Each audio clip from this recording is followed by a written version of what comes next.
భలే ఇరుక్కున్నావు పోరా. పూర్ణిమ బడికి వెళ్ళలేదమ్మా నువ్వు? అడుగుతావేంట్రా? రానా? అవునరా, బడికి ఒక్క రోజు కూడా నేను లీవ్ పెట్టిందే లేదు. నాతోటే పెట్టించావు కదా. సూదంటే నాకెంత భయం. నన్ను తీసుకెళ్లి రక్తం తీస్తావా? ఈ రోజు నీ రక్తాన్ని తోడలేదా? నన్ను వదిలేయమ్మా. విడిచిపెట్టండి రా. క్షమించమ్మా. మన్నించడానికి నేనేం మాధవని కాదు, నిన్ను చంపడానికి వచ్చిన ఝాన్సీ బాయిని. వదిలేయ బాబు.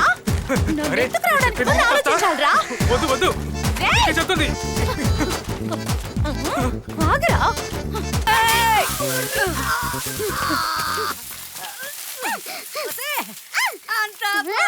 హేయ్! ఏయ్! అయ్యో అయ్యో. హేయ్! ఇప్పుడు నీ సౌరం నా చేతిలో.